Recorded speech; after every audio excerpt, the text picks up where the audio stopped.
Ladies and gentlemen, never in between, welcome to Talking at 6. I'm your host, 1-6, a.k.a. Uncle Cheech on the beach, a.k.a. Jimmy Falcone with a buffalo roam, a.k.a. the horse is named Horse, of course, a.k.a. Canadian Goodfellas, a.k.a. A.O.U. Vowel Sound, a.k.a. Special Agent Straight McCool ain't no fool. Well, he kinda is. Shh. AKA Don Gambini can't see me. AKA Cookie ain't no rookie. AKA that moose stole my cannoli. AKA don't make McDougal pop your noodle. AKA you got the gabagool. I got the gabagool. AKA hey boy, the hell you talking about? Today's episode I'll be discussing / reviewing the Canadian cartoon series Fugget About It. For those of you who aren't familiar with the series, I'm going to put the theme song in here because it does a pretty accurate job of summarizing the plot of the show. So I'll see you in a couple seconds. Right back. Let me tell you something about a friend of ours named Jimmy. I made the wise guy and the capo with the gambini. But when he found out that they'd be whacking Uncle Cheech, he'd take the boss, he threw him from the 19th floor suite. Wasn't much along till the mob all wants him dead. So Jimmy had no choice but to talk to all the feds. The feds will say they helped if they could use him as a pawn. So he ratted out his friends and moved to Saskatchewan. Forget about it. Forget about it. Forget about it. Oh, forget about it. So in order to help the family assimilate and keep them out of trouble, they were assigned RCMP agent Straight McCool. RCMP stands for Royal Canadian Mounted Police. He's a Mountie, in layman's terms. He's a Mountie. He's kind of like Dudley. Kind of reminds me of Dudley Do-Right, except I don't really remember too much about Dudley Do-Right, because I can't remember if Dudley Do-Right's Canadian or not. But if he isn't, he's Canadian Dudley Do-Right. If Dudley Do-Right is Canadian, he's Dudley Do-Right. But he's like super straight by the book, super strict, like Boy Scout, like obey all the laws, don't break any law whatsoever, like super watching them like a hawk super and everything.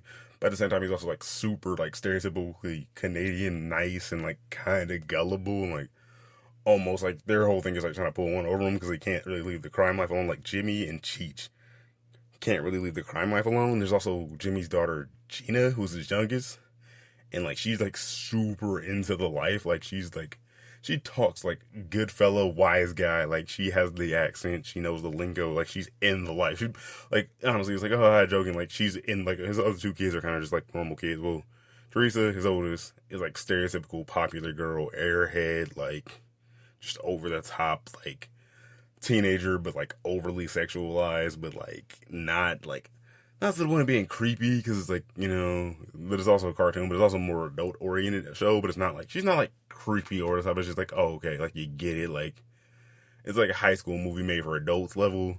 And then there's his middle college son, Petey, who's like super fucking nerdy, but he's like really smart, really like intelligent, really good in school, but he's also like really cares about the environment, like super into every cause ever, like just super, like, one of those things where, like, he's not a bad person, but he's, like, it's almost too much, whereas, like, he cares about everything to the level where, like, it's so extreme that, like, it's almost, like, he's the exact opposite of everyone else in his family, but it's like, amplified to the level, like, he's, like, you can get why no one really relates to him, because it's, like, it's a little too much, but Gina still looks up to him. Gina's the youngest, and she, like, still looks up to him, because that's her older brother, and it's kind of, like, you know, that classic mob mentality, the stereotype of, like, you respect the oldest, you respect the men in the family, like, as far as my big brother, you respect him. Like, there's one episode where, like, Teresa's, like, talking about him. Like, she's talking down on him. And Gina calls her out and is like, hey, you don't disrespect my big brother like that. Like, she straight calls her out on it. Like, checks her. Is awesome. But, like, basically, they can't get out of life. Like, they're out of the mob life. They're moved to Canada. They're supposed to leave it alone, leave all traces. But Jimmy and Cheech are, like, still super in. Like, Jimmy has a job at the Regina, because they live in Regina, Saskatchewan.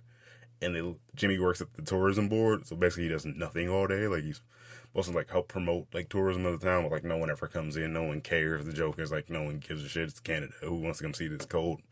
But it's also funny because, like, the show is, like, I think it originally aired on Teletoon, which is a Canadian cartoon, like, Canadian television network that airs, like, a lot of cartoons. They make a lot of really good cartoons. And I think that aired there for the first 2 seasons. The third season, it aired on Adult Swim, but I didn't see it there. I saw it on Hulu. As of recording this, it's still on Hulu. I highly recommend you check it out if you like it. Like, I highly recommend you check it out. It's a funny show. It really makes me laugh. It's really good. It's only like 3 seasons.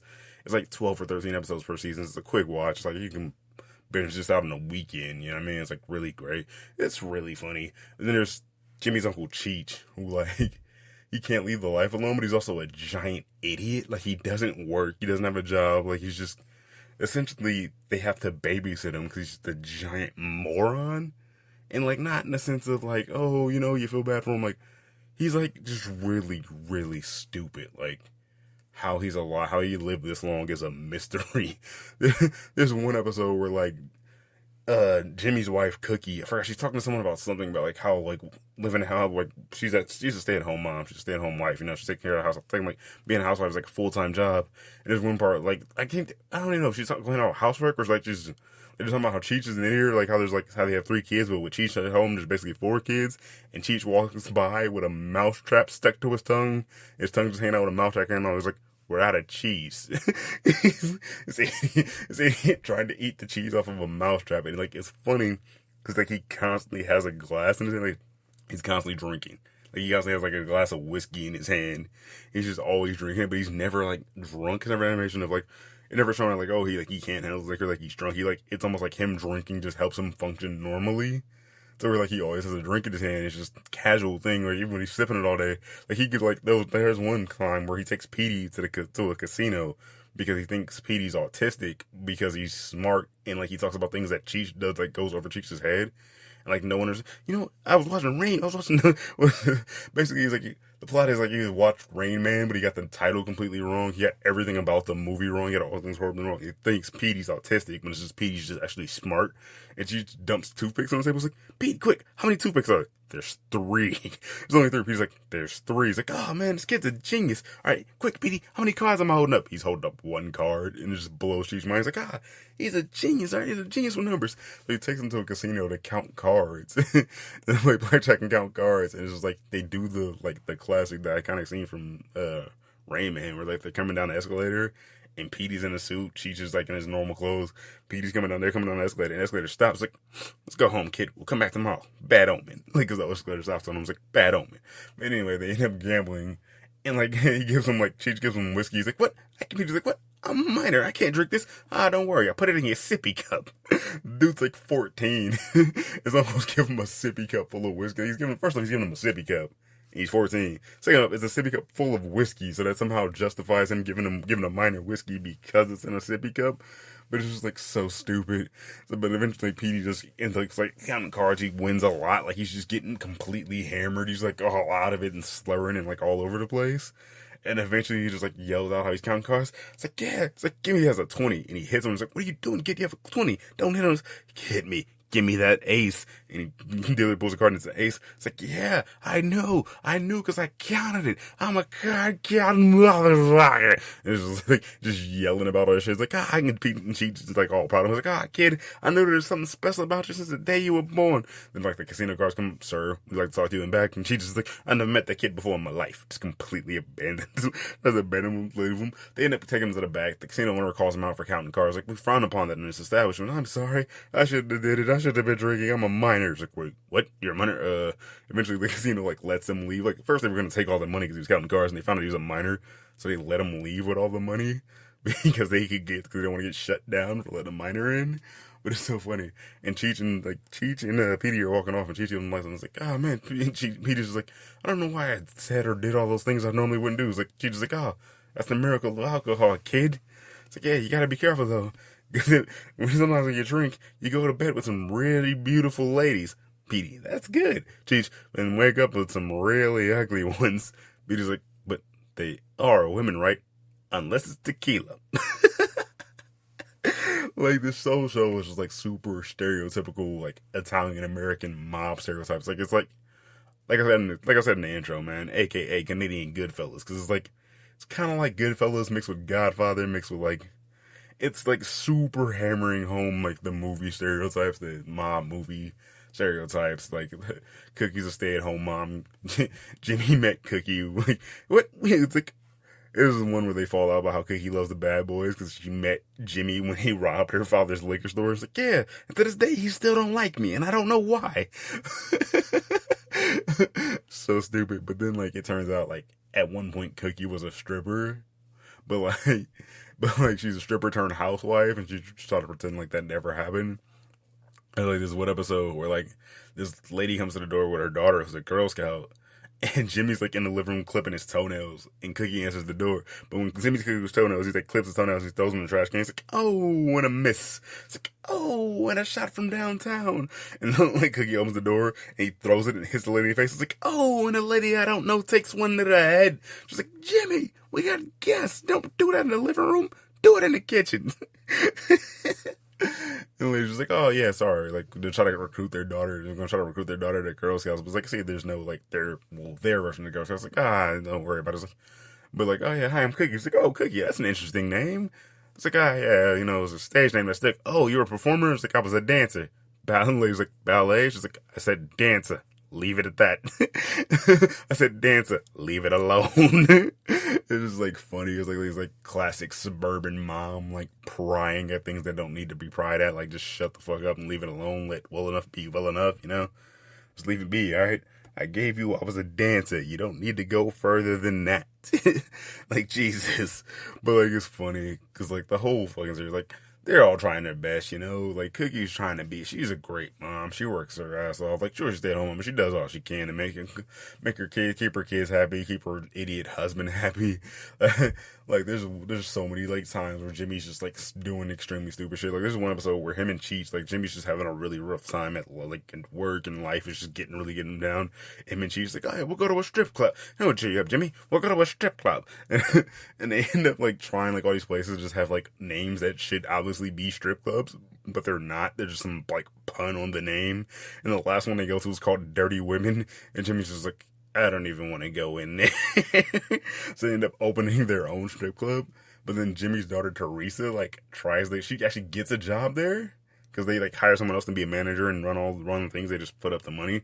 And then he's like, what? He kick her off stage. Like, it's like he kicks her out. Like, you can't work here. And eventually, like, long story short, like, he ends up, like, paying her to say, like, because she tells her mom she has a job. So he gives her money to not work at the strip club, but her mom made her get a job in the first place. So she tells her mom she has a job. So Jimmy's paying her to shut up about him owning the strip club, about her not working at it, like to keep her and pays her to shut up about him owning the strip club and to keep her from working at the strip club. But eventually, like, he burns, like, you know what? He eventually finds a solution if he can't just keep giving his daughter obscene amounts of money. So he decides he's like, I'll fix it the old-fashioned way. Burns it down. Him and Cheech are standing outside of it while it burns down, and Straight McCool runs up. It's like, I know what you guys did. You burned it down for the insurance money. And Cheech just chimes in, ha, joke's on you, smart guy, because I forgot to buy the insurance. Jimmy's just like, you what? And just starts choking out Cheech. Burned down a strip club for the insurance money, but Cheech's dumbass forgot to actually buy the insurance for the club, so he just lost money. It's so good. Like, I seriously recommend checking this show out. It's great. Like, it's a lot of, I don't want to say lowbrow, but it's kind of lowbrow, kind of stupid humor. But if you like Adult Swim style, like adult animation, this is this is top tier. Like, I don't say this a lot. I really feel like Canada has underrated cartoons. Like, they have a lot of, like, really good animated series that don't fully make it to America, or they make it to America, like, once they're on the end of their run, or, like, they come to America and never get the love that they deserve. They don't get the hype because it's, like, they usually premiere on Cartoon Network. Not saying Cartoon Network doesn't get love, but Cartoon Network originals get the love. Nickelodeon originals get the love, and by Nickelodeon originals, I mean SpongeBob gets all the love, and then some shows get some hype, like Loud House is kind of getting some hype. I've caught a couple episodes, it's past my time, it's a little after my time, a little past my prime. I don't really watch Nickelodeon like that anymore, but the couple episodes I've seen of Loud House is actually pretty dope. It seems dope. It's a great show. But SpongeBob dominates Nickelodeon. Teen Titans Go was dominating the Cartoon Network for years. Adventure Time was dope. Regular Show was dope, but like those Adult Swim market shows kind of get pushed out because, like, if it ain't Rick and Morty, you know what I mean? Like, Adult Swim has, like, room for one really hype, powerful show at a time.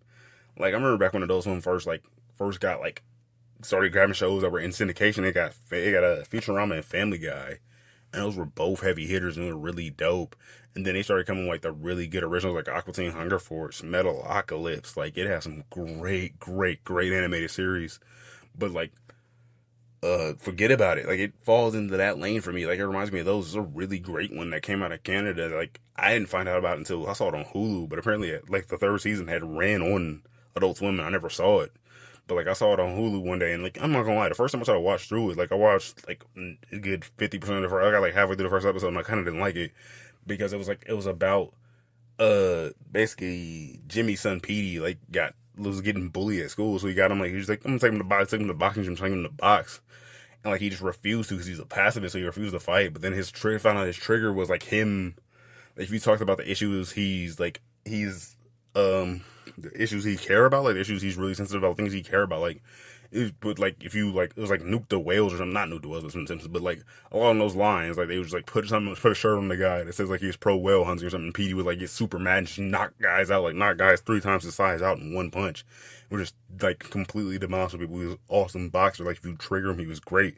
But like I got like halfway through the episode, I was like, man, this ain't even gonna be funny. This ain't good. And I stopped. Like I just gave up on it.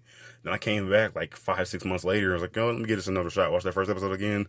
Got further through. I was like, oh, man, this is actually really funny. This is really great. Then I started watching the series. And I was like, dude, this is fucking awesome. Like I finished that series.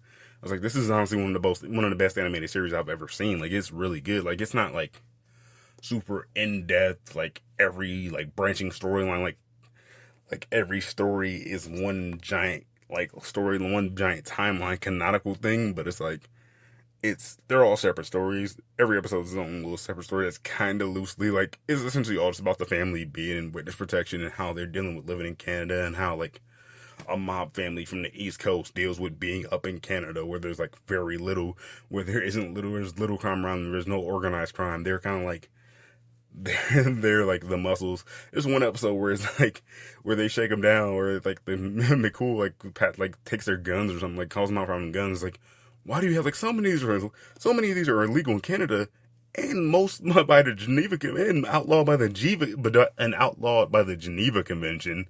They have this like insane amount of weapons on them. They have like rocket launchers and pistols and like all these crazy weapons that like, how did you even get these? But it's like, hey, you know, you don't ask, don't tell. You know, it's me, hey, Jimmy 2 shirts over here. Is it mean? But yo, it's so great. Like it's such a good series. Like honestly, it makes me laugh really hard. Like it's one of those things where it's just like it hits my funny bone completely. Like it really like keys in on my sense of humor. Between the mix between like just little subtle like jabs at Canada and mob stereotypes, and then it's like the completely over the top ridiculous like this only works because it's animated jokes. Like there's one where Jimmy's at work and his boss is like just droning on and on and on. And eventually Jimmy daydreams about killing himself, which I'm not saying suicide's funny. It's not the answer, but it's like it's one where like the first time is like he just blows his brains out with a gun, and it's like then it cuts back and he's like realizes like cuts back to reality. And then like he does like seppuku with a samurai sword, like also with something that cuts back to reality. And then like he puts on black gloves and then grabs piano wire and like chokes himself out. He like, somehow chokes himself out, like wraps around his neck and then starts choking himself out because he's just so bored. Which seriously, suicide is not the answer. If you're having suicidal thoughts, seek help. But like just in the context of like the cutaway gag, like the not full blown Family Guy cutaway. Like they don't do cutaway constantly. Like they don't rely heavily on the cutaways. They do a lot of funny things that don't rely on that aren't. So it's like it's kind of like in its own lane. Like it's like I don't know. If anything, I would compare like animation style. I would compare it to kind of like the cartoon like Baby Blues, the cartoon adaptation of Baby Blues based on the comics, which is also really good. And I might cover in a future episode if I can find it because I gotta catch it back up on the episodes. But that was a good show. But like it kind of reminds me of that animation wise. But like the storyline is honestly like nothing else I've ever seen. Like sure, like most things kind of like, you know, apart from The Simpsons or Family Guy or like Futurama or like one of those animated series that's been that's been running for so long, like South Park has been running for so long. But this is honestly like feels like its own unique idea that brought from nothing else. And I think part of that is because it comes from Canada. Like where like don't get me wrong, like Family Guy things probably air in Canada, but it's like most things that come out of America are like, oh, it's like the writers grew up watching The Simpsons, or they grew up watching South Park, or they grew up watching Family Guy, where like they do have their own ideas, but it's also like loosely based on something they saw somewhere else. Where these show like a lot of these ideas, I don't like see where like I don't see them coming anywhere else. Like sure, like yeah, the basic concept, but like oh, someone becomes like Jimmy's episode where Jimmy becomes a famous ice carver, and like sure, like yeah, the idea of like oh, a family member becoming a famous artist, but like he does it in the sense of like he becomes kind of like good at ice sculpting because he's good with an ice pick from being in the mob, and then like his does it at like at a carnival he's working because of his job, and like everyone stands around like oh man, his art's so amazing, and then Straight McCool sees it and like makes him hide his identity because if he gets famous, he'll be discovered and witness protection, and then the mob, you know, the mob members he sold out who want to kill him will find him and will find out who he is and come kill him. So he has to hide his identity, and then in the process of that, he ends up cheating on his wife because he's hiding from her that he's doing ice carving, and he's hiding that he's going under the name Jinxie. He's hiding the whole thing, and like she falls in love with the work of the guy Jinxie, starts flirting with him. So it's like she falls in love with him under disguise. And it's almost like, and then like I'm not gonna like fully spoil it, but like the finale the finale of the episode is essentially him struggling with the battle of like his wife's in love with this great ice carver artist who she doesn't know is him, so technically she cheated on him, but she didn't. And like he's like trying to figure out like should he like this masterpiece, should he carve this like giant masterpiece at the end, but he's about like he's fighting with the feelings of like his wife fell for him, but not for him. So what did Jinxie have? What does he have as Jinxie that his wife doesn't see as him, seeing him as Jimmy? And like it's like stupid. There's just like one where like him and McCool get in this like manly battle, like oh like I'm more man than you are. No, I'm more man than you are. And they end up like battling at the rodeo, which like McCool completely this is fuck it. McCool completely wipes the floor with him at the rodeo because McCool's been like it's Canada, like it's what he does for fun. He's been doing this for years. He knows what he's doing. But Jimmy being stereotypical Italian American super macho. Hey, I'm more man than anybody over here. Sorry for the over here. Sorry about the stereotypes. I'm sorry if this offends you, but you know, sorry, but come on. It's the show. Like, it's not me. It's not just me. It's the show. Although I do find it kind of funny. I mean, to be fair, the show isn't like intended to be offensive. It's playing off of like the mob portrayal in media, in popular culture, what people are used to seeing. It's not. I don't know. I guess it might be slightly problematic if you really dig into it, but honestly, if you go into it, what isn't problematic? And I know this is a bad time to bring this up with the, you know, turmoil that's going on right now in the social, in the whole status of America and the things are going. But honestly, I'm not here to touch on politics, although I probably should. I'm here to keep people laughing. I'm just here to make jokes. I'm just here to make you laugh. I'm just here to talk about a show I enjoyed. I can talk about shows I didn't enjoy, but who really wants to hear me complain about something on the internet? I mean, sure, yeah, the internet's full of people complaining about things they don't like and just bitching about horrible shit. So I'm here to talk about good, happy things that make me feel good, things I like, things I think you would enjoy if you gave them a chance, if you would check them out. Seriously, you should check them out. I mean, shit, maybe this is the first episode of this podcast you heard. If it is, feel free, go back, check out my past episodes. If you don't like me liking things, check out episode 4, in which I talk about the Bruce Willis remake of Death Wish. As honestly, so far, that's the first episode about something I didn't really like. Like, honestly, it wasn't all negative, but honestly, yeah, halfway through the episode, I realized, man, I really didn't like that movie. But back to the show, I think it's awesome. I think it's really amazing. I really think you should check it out. It's really funny. It's really lighthearted. Like, it doesn't really try too hard to be funny. It doesn't try too hard to be relevant. It doesn't go too hard in being political. It just kind of makes light jabs at Canada, but it's a show made in Canada by a Canadian company, made for Canadians. And it also takes a couple jabs at, like, you know, the mafia, the mob life, but not like in a sense of like, oh, like, not racial stereotype, like racist way, like not an over top way, not overbearing, like not in the them driving home like, oh, the mob is bad. It's more of a play off of like mob portrayal in popular culture, like the love of mob movies. Like, honestly, at the end of the day, it doesn't ever say the mob is bad. It doesn't say the mob is good. It's just like, it's like, what if we took Goodfellas and put more jokes in it? Look, what if we took The Godfather and make jokes out of it? What if we took these characters that are portrayed in these movies as being so serious and, you know, just so like intense, and made them more lighthearted, made it more enjoyable, made it a comedy? And honestly, I feel like it hits the mark. Like, it perfectly nails it. It makes it hilarious. It's funny. It keeps you watching. Like, the fact that the episodes it's not one continuous arc through the whole series. Like, every episode you can watch one-off episode. You can watch an episode, skip the next 3, come back, and it still be funny. Like, you don't have to see every single episode of the series for it to land, for it to work. And honestly, there's one episode where they like find this map to like find out that Al Capone actually froze himself. There's not full spoiler episode, but Al Capone hired a hobo to play him to serve his jail time for him, and then froze himself and hid in Canada. And like they find the map, they find out this whole story, they find the map, find where he is. They haul out Al Capone, he tells them the whole story, and it's like modern time. It's like mid 2000s maybe. Like it's mid 2000s, but it's Al Capone who's like what, the 20s. Prohibition. So it's like the joke is like the joke there is Al Capone struggling with like technology, and like he still calls women dames, and like canned beer is a mystery to him, and like he like at one point like he tries to flirt with the car with the GPS in the car.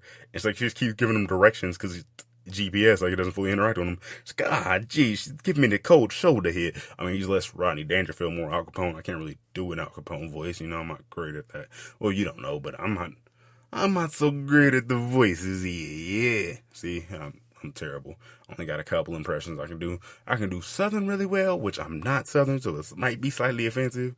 And then, that's pretty much it. I can do Southern and preacher voice, which is mostly just Southern preacher voice, which...